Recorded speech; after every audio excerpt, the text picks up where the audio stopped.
Olá, boa tarde. Quarta-feira, 6 de abril. Você é nosso convidado mais uma vez para esta edição do Opinião Cidade, ao vivo aqui pela TV Rio Preto, de São José do Rio Preto, pelo canal 7 da NET, para toda São José do Rio Preto, e pelo site www.tvriopreto.tv, para todas as outras cidades do Brasil e até do mundo também, por que não?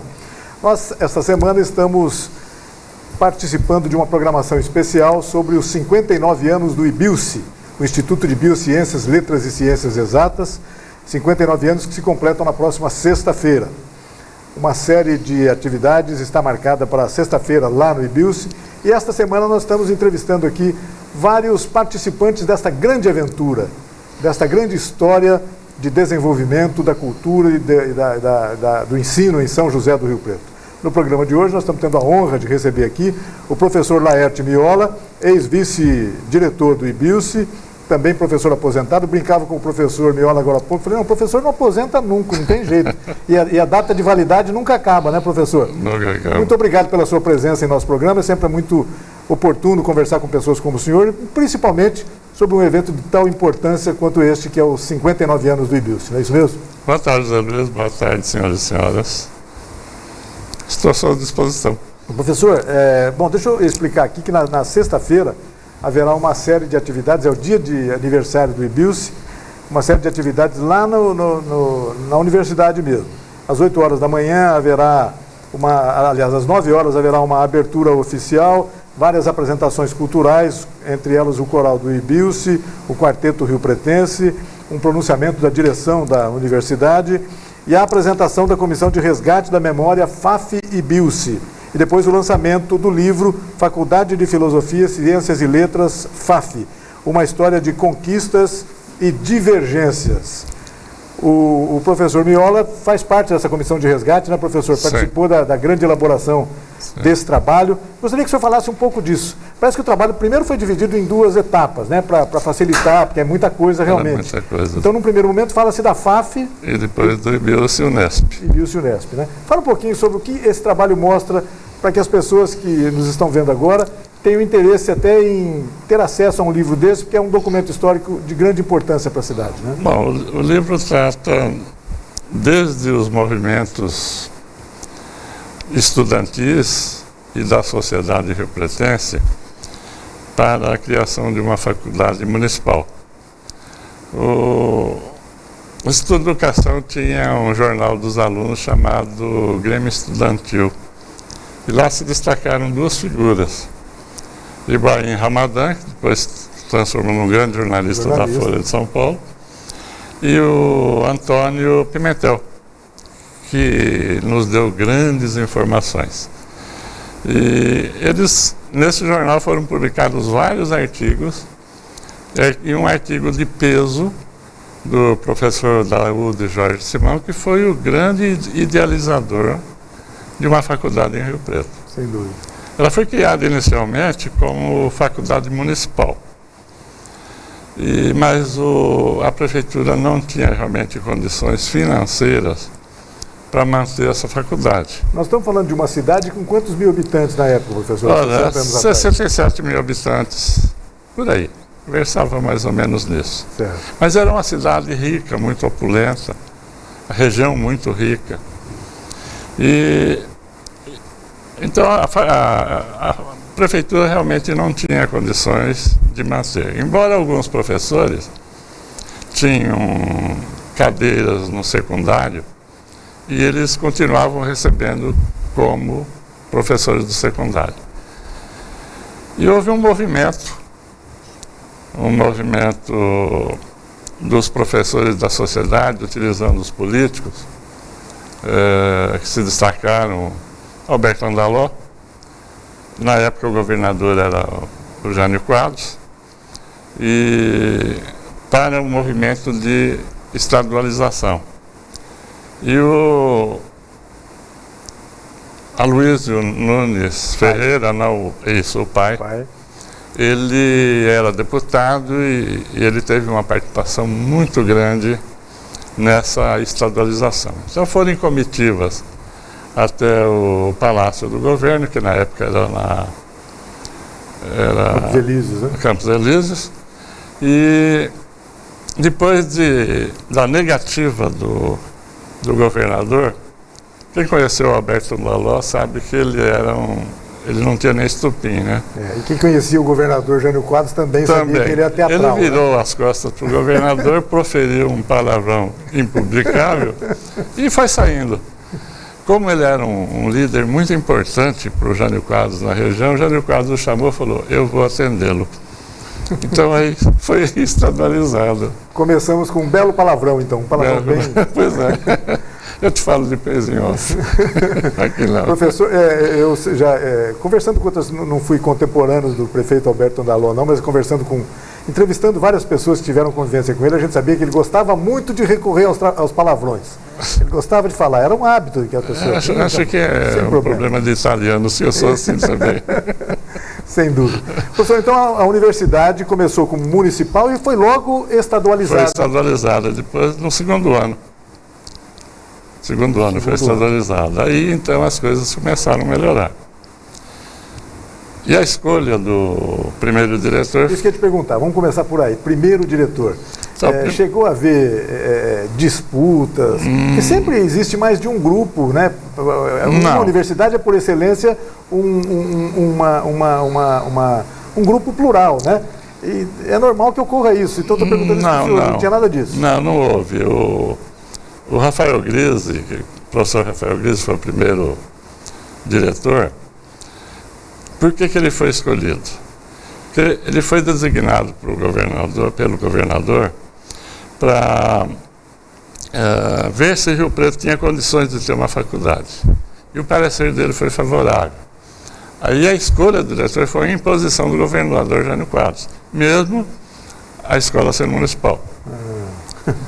A escolha, o Rafael Grise tinha um cabedal de trabalhos publicados em educação muito bom. E ele decidiu a escolha por isso. Ele era um homem ligado à educação e era de confiança do governador. Essa foi a razão pela qual ele foi escolhido. A preocupação inicial era também a formação de um corpo docente importante, né, professor? Como é que foi feito isso? Pois é. Eu tenho a impressão que os cursos de ginásio, que se chamava assim, etc., foram um manancial que abasteceu a FAF no início ou não? Como é que foi? Sim. A escolha do corpo docente foi muito feliz na qualidade, mas infeliz na polarização de grupos.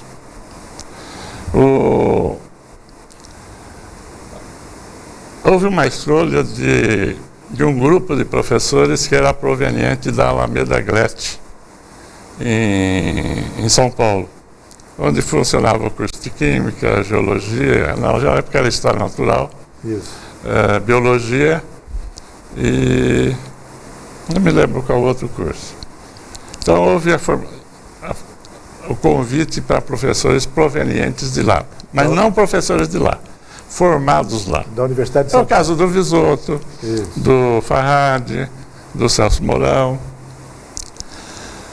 E criou-se uma palavra gletianos, que significava formação política. Então era um grupo de professores conservadores. Tá. Por outro lado, o centro acadêmico da Faculdade de Filosofia, que funcionava na Rua Maria Antônia, da USP, tinha um grupo que era progressista. Um grupo formado pelo Cantone, pelo Orestes Nigro, enfim, não vamos perder tempo nominando as pessoas, mas um grupo que era progressista. Então, era um casamento que estava fadado ao divórcio. E esses dois polos se encontraram aqui? Se encontraram aqui. No começo foi a lua de mel, tudo muito legal, tudo muito bonito. Aí surgiu a proposta da reforma universitária. Aliás, fazendo um parênteses, a reforma universitária proposta em São José do Rio Preto foi encaminhada para o Conselho Federal de Educação, que funcionava no Ministério de Educação. E foi a primeira proposta de reforma universitária do país. E alguns dos temas dessa proposta, no futuro, foram aproveitados. E essa proposta versava no seguinte: a USP, que era o nosso apoio básico, tinha cátedra. As cátedras não tinham relações umas com as outras. Então foi proposto aqui em São José do Rio Preto a formação de departamentos e a extinção das cátedras. E na formação dos departamentos foi tudo muito bem. Tanto os progressistas quanto os conservadores adoraram a ideia. Mas o que levou a desavenças foi na formação dos conselhos, quanto à representatividade dos alunos. O departamento de educação tinha paridade, ou seja, número de professores igual ao número de alunos. O de letras, ele tinha 4 representantes, um para cada classe. E o de história natural não tinha nenhum. Aí começou a haver os desentendimentos, começaram a surgir os desentendimentos, e os alunos de história natural começaram a pressionar. Aí história natural acabou tendo um aluno representante. E as desavenças aconteceram. Acusações mútuas de comunistas de um lado. Só para contextualizar, em que época mais ou menos, professor? Já estávamos nos aproximando de 1964, período 63 foi isso. Ah, tá. 63. É fácil era fácil rotular alguém isso, até de hoje, comunista. As pessoas gostam muito. E alguém de reacionário. Isso. Então, as desavenças começaram a surgir. E isso acabou gerando consequências graves. Sem dúvida. Isso, professor. Acho que a gente entra direto agora num próximo tópico importante da nossa conversa aqui. Quer dizer, a existência, então, de 2 polos diametralmente oponentes do ponto de vista ideológico. Acabaram sendo. E num momento histórico difícil, no momento de que o Brasil se aproximava de um golpe militar, que depois virou uma ditadura durante 25 anos, acabou colocando a FAF no centro de um fogo tirado, de um fogo cruzado, né, nessa época. De certa forma, isso ajuda a explicar a enorme repercussão que a repressão teve na universidade aqui em São José do Rio Preto nessa época, depois de 1964, claro que sim. Então, é importante dizer o seguinte, que algumas ações desse grupo progressista acabaram chocando a sociedade riopretense. A formação de um grupo teatral chamado Gruta, que cantava modinhas do Carlos Lira, que eram modinhas assim mais ou menos no estilo do Juca Chaves. Certo. E a formação desse grupo, com várias apresentações em vários lugares, acabou gerando algum descontentamento. Chocou algumas elites da cidade. A vinda do Grupo Oficina para Rio Preto, uma apresentação, 2 apresentações em um dos clubes de Rio Preto, do grupo do Guarnieri e do Juca de Oliveira, eles não usam black tie, e um outro numa arena de um circo, onde se emocionou o ator Paulo José, que ainda está vivo. Tá. E ele disse, num depoimento dele, que foi a maior emoção dele, aquilo que o povo começou a participar da apresentação. Outra coisa, o método Paulo Freire de alfabetização. Isso. Então, alguns professores de lá se dedicaram a isso conjuntamente com alunos e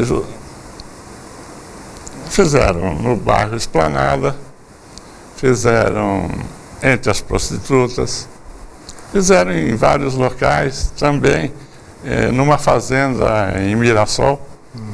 Formaram uma ação para alfabetização de adultos. do método Paulo Freire, que diziam que era um método de politização.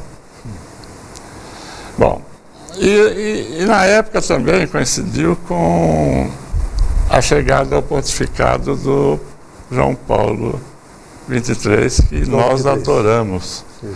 Ele veio com ideias extremamente avançadas para a época, porque ele substituiu um Papa conservador, que era o Pio XII, e veio com ideias... E nós estudantes embarcamos nisso. E formou-se um partido estudantil chamado JUC, Juventude Universitária Católica. E junto com ele também a Ação Popular. E esses grupos interagiam com a sociedade.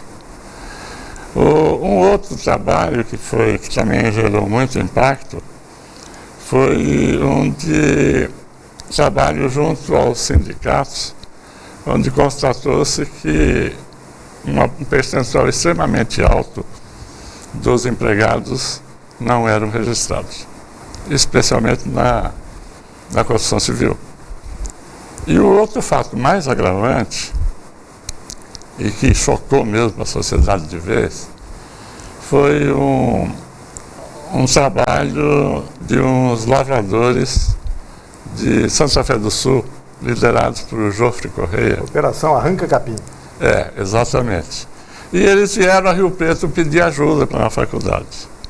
E o Cantoni, que você se referiu, o Cantoni, ele ia fazer uma palestra e ele convidou esse grupo para ir para a palestra e toda a sociedade de Rio Preto. E na fala do Cantoni, ele acabou dando uma importância grande a esse grupo de agricultores. E a sociedade se doeu. Ele deu mais importância para esse grupo do que para nós. Então estava armada a confusão. A universidade fez um dos papéis que cabe à universidade, né? E colocou o dedo nas feridas ali naquela época. Pois é. E estava armado a situação. Numa das dissertações de mestrado de uma menina de Monte Aprazível, que defendeu na USP, ela cita um depoimento na época ele era tenente. Ele aposentou-se como coronel Antônio Godoy. Antônio Godoy foi aluno na FAF. E dias antes do golpe, ele foi chamado na Polícia Civil e um delegado um pouco afoito queria invadir a FAF, antes do golpe. Antes do golpe? E ele pediu que usassem de bom senso, que tinha muita gente boa lá e que não era esse o fato. Bom, consumado o golpe, duas coisas aconteceram. A sociedade, então, se arvorou em justiceiros. Isso. Você citou em off o caso do Aristides, o engraxate, que foi preso. Foi o primeiro preso político do Rio Preto, o engraxate Aristides dos Santos, já falecido, infelizmente. Exatamente. Ele depois se transformou num grande líder. No líder do movimento negro. Movimento negro. E dois fatos aconteceram. Então a sociedade resolveu se arvorar em justiceira. Qualquer um mandava, telefonava para o delegado, prende fulano, prendeu. Era o dedo duro, né? A Câmara caçou três vereadores que não eram comunistas. Um deles, inclusive, na eleição seguinte, se candidatou a vereador pela Arena. Isso, como que a Arena foi admitir um comunista? Doutor Armando Casseb, ele me disse uma vez, conversando sobre isso comigo, ele falou assim, olha, Rei, Rio Preto levou muito a sério esse golpe militar. Exatamente, acho que isso traduz a coisa. Então aí começaram as prisões. Denúncias, prisões de professores, de civis não ligados e de alunos. Vários alunos eu conheci, foram meus colegas de Polônia, de Monte Aprazível. Não tinha nada de comunista. Eram entusiastas da Juventude Universitária Católica. Acabaram sendo presos. Bom, e o segundo E o segundo fato foi um documento mandado para o governador Adhemar de Barros, que era um dos líderes civis do golpe de Estado, assinado por todos os professores do curso de História Natural, pedindo que o governador tomasse uma atitude. É bom salientar que o Exército não tem nada a ver com o que aconteceu em Rio Preto. Nada, nada, nada. Isso foi uma atitude da Polícia Civil, nem da militar, da Polícia Civil. É verdade. Bom, e daí, quando a nomeação do Dr. Duarte como diretor, José de Castro Duarte, que depois se tornou diretor da faculdade. Na minha opinião, infeliz, porque seria a mesma coisa que eu ser, como químico, nomeado juiz. Quer dizer, não era do métier. Claro. E aí esse documento gerou, e mais esse movimento da sociedade de Rio Preto, gerou a demissão de 16 professores. Tem esses 16 foram presos. Um 17º que foi demitido, que foi o professor, me foge o nome, era de Araraquara, Jorge Cândido de Sena, um dos maiores entendidos em Camões de todos os tempos. E ele era professor lá e aqui, ele foi demitido aqui, não foi demitido lá. Ele podia ser comunista aqui, lá e aqui não. E um estudioso de Camões deve ser uma figura realmente perigosíssima para as instituições. E o Sena foi demitido. Uma pena, porque tratava-se de professores de grande nível. Grande gabarito, né? Foram-se os anéis. Isso que eu ia perguntar, professor, e aí? Sobraram cacos no chão, quebrou tudo. E para reconstruir essa ordem, como é que aconteceu? Felizmente sobraram alguns grandes nomes, alguns grandes profissionais. E esses profissionais acabaram indicando, porque as contratações, não a minha foi por concurso, mas eram todas indicadas. E felizmente ocorreram umas indicações ótimas. Marileila Varela, Valdir Tadei, Wilson Tadini, Antônio Manuel Santos Silva. Enfim, para não enumerar mais gente, esse era um grupo emergente, era um grupo de grande futuro e acabaram realmente se transformando em grandes pesquisadores. A Marileila hoje está nos Estados Unidos como uma grande pesquisadora. O Antônio Manuel foi reitor da Unesp. Exato. Enfim. Professor, nas outras, para encerrar esse assunto do golpe, aqui nós temos tanta coisa para falar do Rio, mas a gente tem que... nas outras unidades, os institutos isolados na época, no estado de São Paulo, etc., como é que foi? Houve uma reação também? Houve a mesma coisa que aconteceu por aqui? Como é que foi isso? Não nessa dimensão. Em Araraquara, por exemplo, Araraquara perdeu um professor, o Fausto Castilho, que estava muito ligado ao governo federal na instalação da Universidade Federal de São Carlos. O Fausto foi demitido por abandono de serviço. Ele fugiu para não ser preso. E depois foi contratado pela Unicamp. Aliás, o Casimiro dos Reis, que foi um dos que também foi demitido aqui, foi contratado também pela Unicamp. E não houve nenhum movimento maior. O presidente do diretório acadêmico foi preso. Por sinal era eu. Então o senhor também já teve essa passagem? Não, mas não houve violência. Claro. É importante ressaltar isso.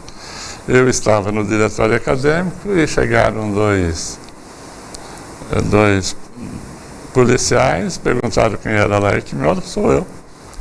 O senhor nos acompanha até a delegacia. Condução coercitiva, como se diz. Pois é. Hoje tem um nome bonito. Hoje né? é chique, A gente tem que aprender essas coisas. E até foi um espetáculo engraçado, porque eu entrei no camburão, eles abriram todas as janelas, os vidros do camburão, ligaram a sirene e trafegaram pela via pública mais povoada de Araraquara na contramão. Então eu fui notadíssimo, né? Bom, eu fiquei detido em torno de 2 a 3 horas. E aí que a gente vê o caráter de quem está no poder. Do delegado, que eu nunca me esqueço o nome, Cid Leme. Esse senhor, ele conversou comigo em torno de 2 a 3 horas, dizendo o seguinte, para completar o assunto. O que você fez não me interessa. Me interessa o que você fará daqui para frente. Então essa foi a minha detenção. E em Rio Claro, um dos grandes geneticistas, Warwick Esteban Kerr, foi preso numa situação hilariante. Um delegado tomando cerveja disse para os amigos, eu vou prender uma pessoa importante. E foi prender o Warwick. O Warwick era pastor protestante. Não tinha nada de comunista. Um grande geneticista. E nós tínhamos um professor lá, o Cristofoletti, que foi militar. Ele foi em casa, vestiu a farda e foi à delegacia e exigiu a soltura do Warwick, imediatamente. Então, houve em outras, em Assis houve um pouco de turbulência, imprudente um pouco, mas na dimensão de Rio Preto, não. Pois nenhuma. Professor, essa história toda está registrada no livro que vai ser lançado agora na sexta-feira. Né? Nós cuidamos de ter isenção de julgamento. Claro. Quer dizer, nós fizemos isso na terceira pessoa, justamente para... Em todo esse movimento, já me perguntaram o que você achava. Não sei, eu não vivi esse momento. Não difícil tomar partido em relação a esse recurso histórico. Né? Havia agressões, até com cartazes, né? Era uma turbulência realmente engraçada. Houve um fato curioso relatado pela professora Maria José Aziz, que foi aluna. Isso. A irmã de um dos professores que estava preso, o professor Flávio de Jorge, era funcionária do Instituto Adolfo Lutz. E ela veio a Rio Preto para receber o seu salário. E ela era ruiva, como o irmão. E foi lá e recebeu o salário. E quando ela estava saindo, ela viu um camburão da polícia na porta. Então ela entrou, foi para o quintal, pulou o muro e fugiu e foi para a casa da Maria José. Lá, então, ela toda arranhada de arranha-gatos, porque era o Antônio de Godoy e Andaló não tinha essa estrutura que tem hoje. E aí tingiram o cabelo dela para colocá-la num ônibus para mandá-la para São Paulo. Enfim, isso tudo está sendo relatado e com isenção de julgamento. E não há por que não contar essa história, precisa contar, né? Precisa sim, porque a reconstrução da FAF foi muito importante. Sem dúvida. E ela começou a ser reconstruída no momento em que o diretor que foi nomeado, que também era da USP, ele era muito católico, aliás tinha um irmão padre, uma irmã freira, e ele era muito liberal. Foi um momento de grande progresso da FAF.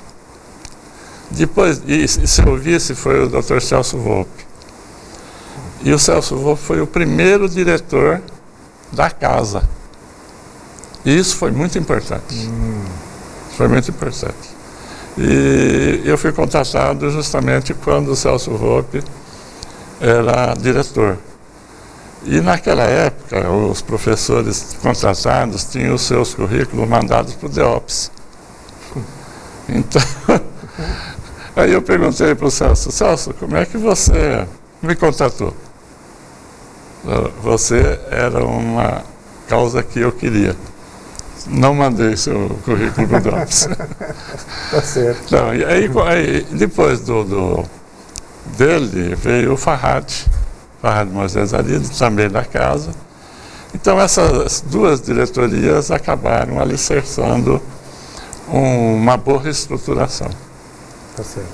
Professor, estou vendo aqui que a gente, se pudesse, conversaria aqui horas e horas, porque tem realmente muita coisa para contar. Eu não sou Forrest Gump, mas gosto de contar histórias. Bom, chegamos aqui até o golpe militar, etc. Daí a pouco, só lembro que infelizmente a gente está chegando ao final do nosso programa. Mas vamos registrar rapidamente assim. Então, já início dos anos 70, a faculdade começou a se preparar para um novo período, a criação da Unesp, né? Está fazendo 40 anos, completou 40 anos. Já se falava numa universidade federativa. Que foi a unificação dos institutos isolados do estado todo. Dos isolados de ensino. Foi um grande avanço para a educação, de um modo geral. No começo nós ficamos um pouco perdidos, porque a gente não sabia o que era a universidade, esse é o fato.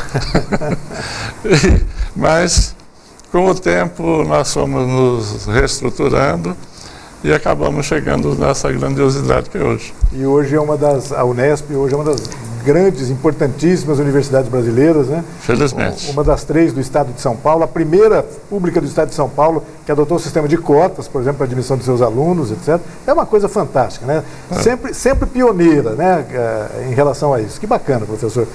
Eu queria agradecer muito a sua presença, cumprimentá-lo, desejar parabéns ao senhor, como extensão a todos os integrantes da comunidade do IBILSE, que está completando nesta sexta-feira 59 anos, não são 59 dias, são 59 anos, é muita coisa. Passou por períodos de turbulência, enfrentou, como o senhor disse aqui agora, enfrentou momentos de desassossego por causa das próprias reações de uma sociedade conservadora em alguns momentos desse período, mas o fato é que está aí, é uma grande universidade e que bacana, né? Muito legal. Parabéns, então, pela sua participação nessa história fantástica. Tenho a impressão que a gente vai nos ver lá na sexta-feira. A TV vai lá cobrir as solenidades. A gente faz questão de estar lá e registrar. Sem dúvida. Sem dúvida. Eu agradeço a oportunidade de estar nesse bate-papo consigo e me coloco à disposição para outras oportunidades. Combinado, professor. Vamos marcar outras vezes para a gente voltar aqui e conversar sobre tudo. Que aparecer aí, eu sei sobre as coisas boas da universidade. Boa, exatamente. Tem muitas. Sem dúvida que sim. Muito obrigado pela sua presença, viu, professor? Eu parabéns. Agradeço. E obrigado a você também que nos acompanhou em casa em mais essa edição do Opinião Cidade. Desde já deixando o convidado a estar conosco novamente para a edição de amanhã, a partir do meio-dia, aqui na TV Rio Preto. Até lá, um forte abraço a todos. Tchau, pessoal.